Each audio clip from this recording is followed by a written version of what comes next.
Happy Term Limits Day, February 27th.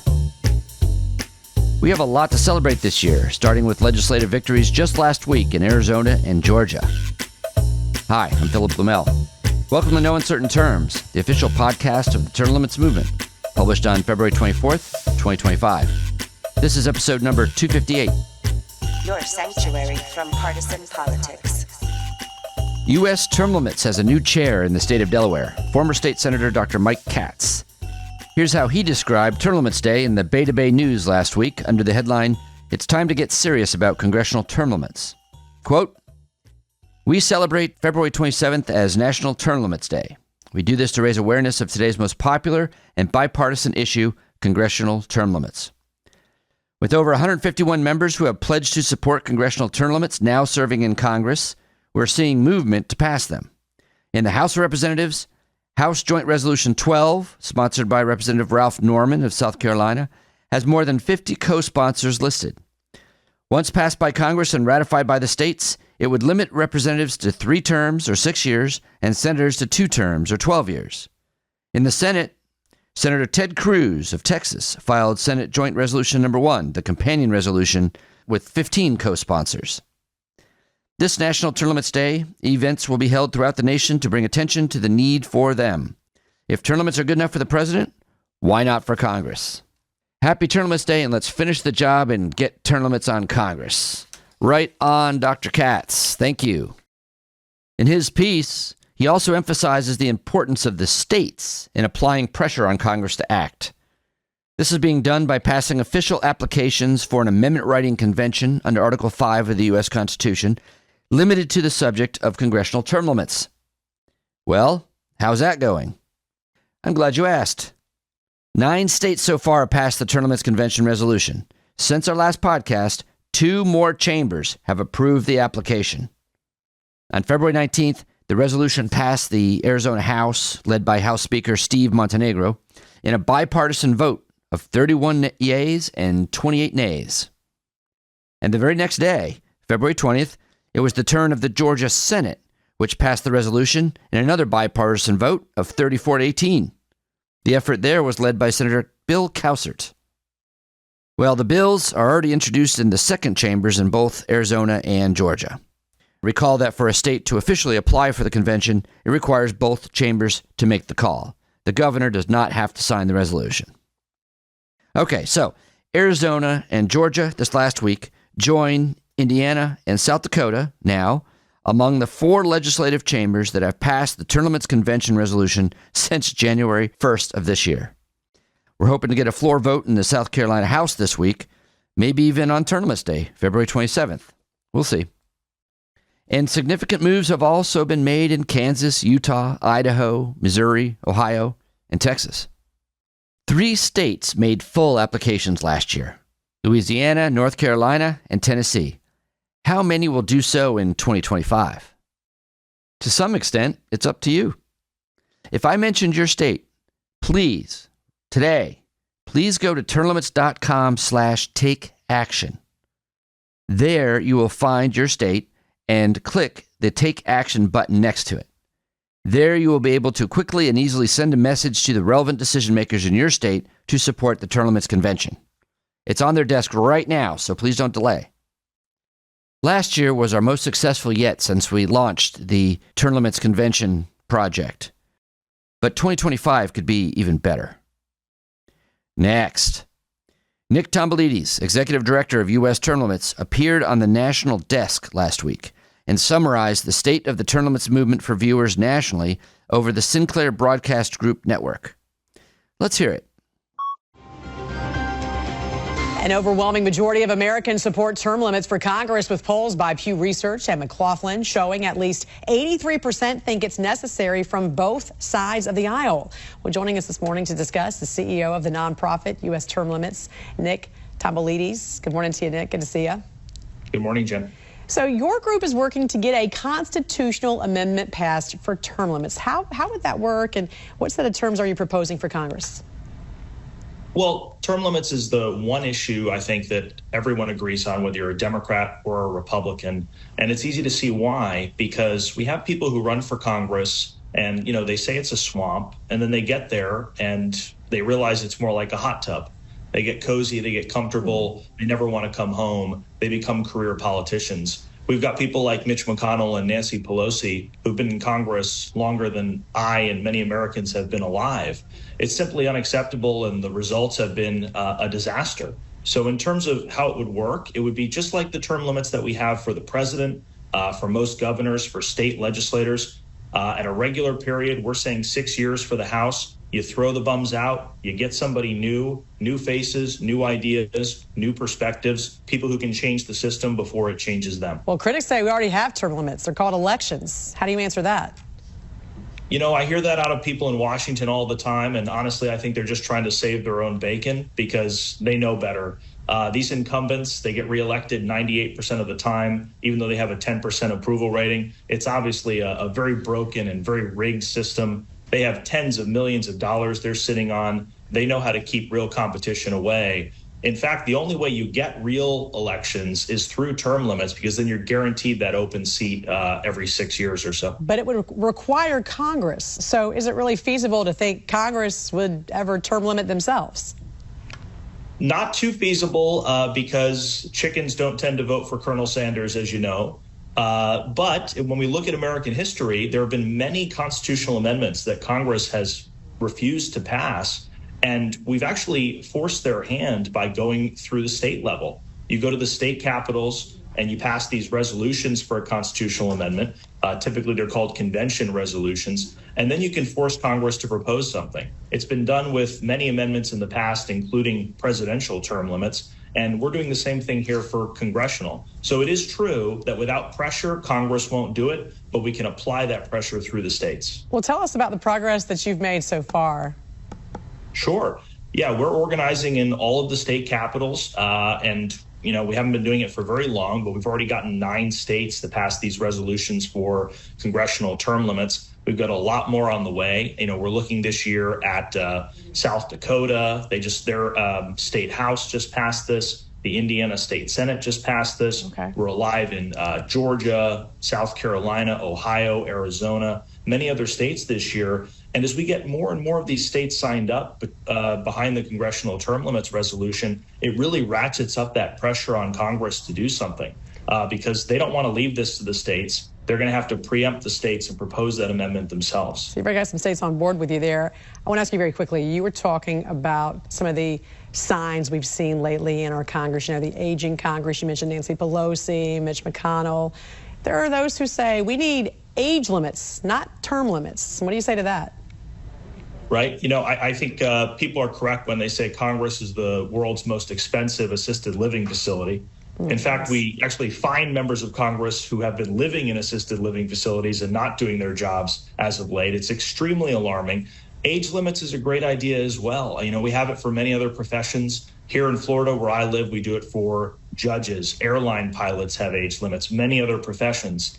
So that's a good idea. But term limits is a better idea because it's proven. We see how it works with the president. We see how it works with governors.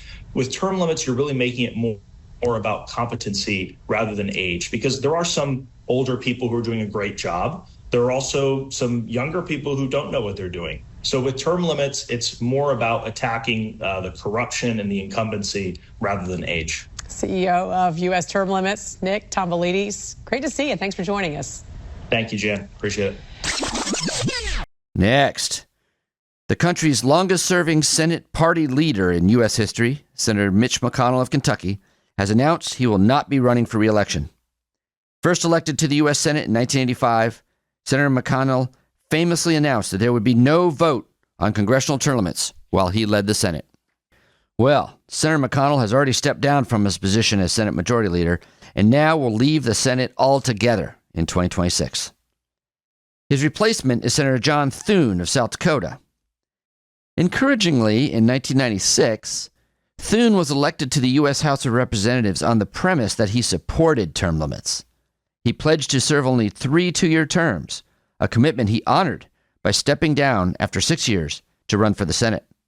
However, over the decades, his views, let's say, evolved. Funny how that happens. In 2012, Senator John Thune voted against the Sense of the Senate Amendment regarding term limits that was attached to the 2012 Stock Act. This amendment was proposed by Senator Jim DeMint and was aimed to express the Senate's support for a constitutional amendment limiting the number of terms a member of Congress may serve. Not surprisingly, senators voted down the amendment 58 to 33. But sadly, Thune was one of the nays. In the competition for his current position leading the Senate, Senator Thune showed some openness to the idea of term limits for Senate leadership, an issue brought up by his competitors for the post, including Senator Rick Scott of Florida and John Cornyn of Texas. Both Senators Scott and Cornyn advocated a 6-year term limit on that position. Since his victory, however, Senator Thune appears to have sort of cooled on that idea. We'll have to wait and see. Well, this is all very interesting, but ultimately, it will take enormous pressure on the Congress to get it to act on a term limits amendment. And that pressure is going to have to come from the states and from the people. Next. On the No Uncertain Terms podcast, we have been following for years the story of another U.S. senator who has steadfastly opposed congressional term limits and has also recently left the U.S. Senate, although under very different circumstances than that of Mitch McConnell. I'm talking about former U.S. Senator Bob Menendez of New Jersey. Senator Menendez, at the end of last month, was sentenced to 11 years in prison in the infamous gold bar bribery case, in which the former chair of the Senate Foreign Relations Committee was found guilty also of acting as a foreign agent, a very first for a U.S. senator.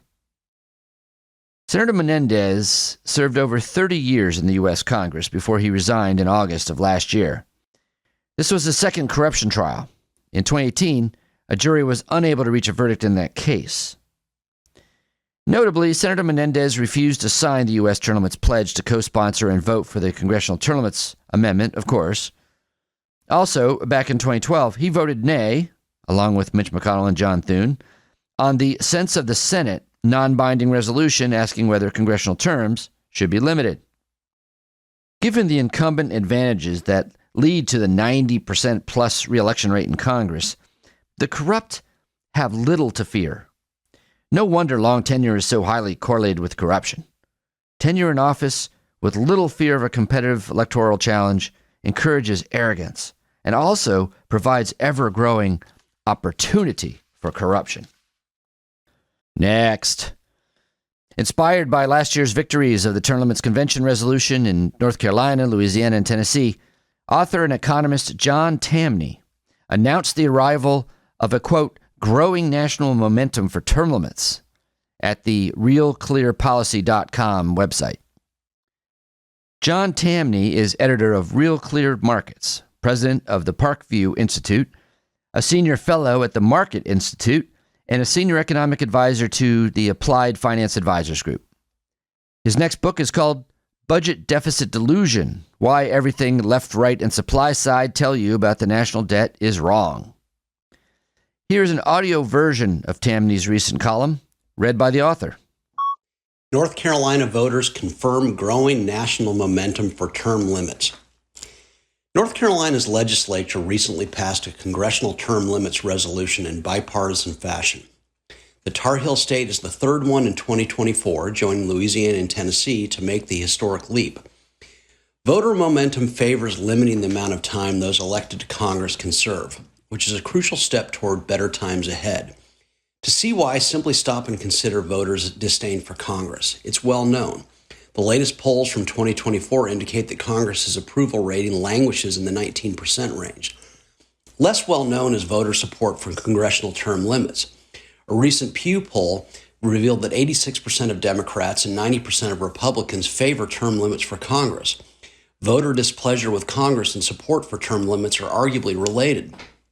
To understand why, readers should never forget that being elected to Congress has little relation to success while in Congress. Those who seek election frequently promise change and all manner of plans meant to throw the bums out while disrupting business as usual. It doesn't matter if the base of voters swings right or left. People want to be told that their vote will bring about change, only for reality to mug the would-be change agents. Upon being sworn in, the newly elected to Congress quickly realize that they will change little to nothing, and they won't, because power in Congress resides within the hands of the very few, And the very few attain that power through a demonstrated ability to work well with and raise funds for those they promised to throw out in the first place, only for a status quo that has authored the growth of more and more government to run roughshod over those promising the change. It's been said that time in Congress changes the politician.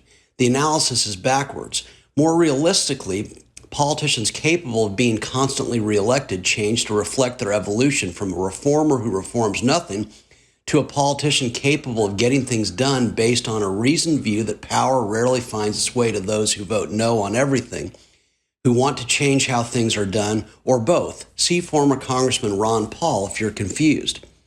Which explains why term limits are so necessary.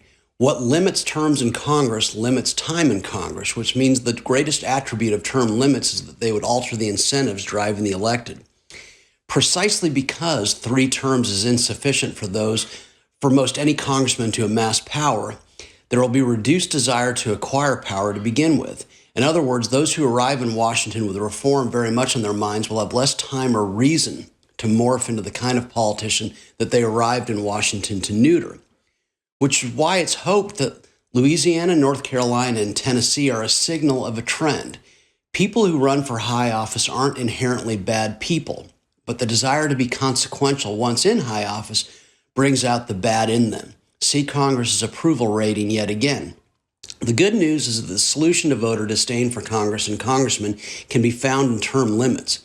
A lack of them presently warps the incentives of those who arrive in Washington with good intentions, but who quickly realize they must shed their idealistic ways if they want to live up to even a fraction of the idealism that first got them elected. Thanks, John. Even with all the progress and excitement right now, we are forced to finish this episode of No Uncertain Terms on a sad note, as the term limits movement has lost a couple of our champions. First, Florida Senator Geraldine Thompson, a Democrat who represented a portion of the Orlando area. Geraldine was a trailblazing civil rights leader, community advocate, and a founder of the Wells-built museum to preserve African American history. But for those of us in the term limits movement, she will always be remembered for casting the deciding vote that made Florida the first state to pass the U.S. Term Limits Convention resolution. Without Geraldine, we would not have succeeded in Florida. This was our first state, the test state. And she didn't stop there. After securing this historic victory, she continued advocating for congressional term limits in other states, encouraging leaders across the country to take action. Second, Bob Reid. Bob was the founder of a grassroots group called Term Limits for U.S. Congress. A former engineering scientist and manager for one of the top 5 U.S. aerospace corporations, Reid dedicated his post-retirement years to researching national issues and primarily championing the need for congressional term limits. Thank you, Bob. Thank you, Geraldine, for your important efforts. Our hearts go out to your families. For more information on term limits heroes like Bob and Geraldine, check out termlimits.com/Hall of Fame for more moving stories. That's it for this episode. Happy Term Limits Day, February 27th. Like the show? You can help by subscribing and leaving a 5-star review on both Apple and Spotify. It's free. Thanks for joining us for another episode of No Uncertain Terms. The term limits convention bills are moving through the state legislatures. This could be a breakthrough year for the term limits movement. To check on the status of the term limits convention resolution in your state, go to termlimits.com/takeaction. There, you will see if it has been introduced and where it stands in the committee process on its way to the floor vote. If there's action to take, you'll see a Take Action button by your state. Click it. This will give you the opportunity to send a message to the most relevant legislators, urging them to support the legislation. They have to know you're watching. That's termlimits.com/takeaction. If your state has already passed the Term Limits Convention resolution, or the bill's not been introduced in your state, you can still help. Please consider making a contribution to U.S. term limits. It is our aim to hit the reset button on the U.S. Congress, and you can help. Go to termlimits.com/donate. termlimits.com/donate. Thanks. We'll be back next week. Find us on most social media at US Term Limits. Like us on Facebook, Twitter, YouTube, Instagram, and now LinkedIn.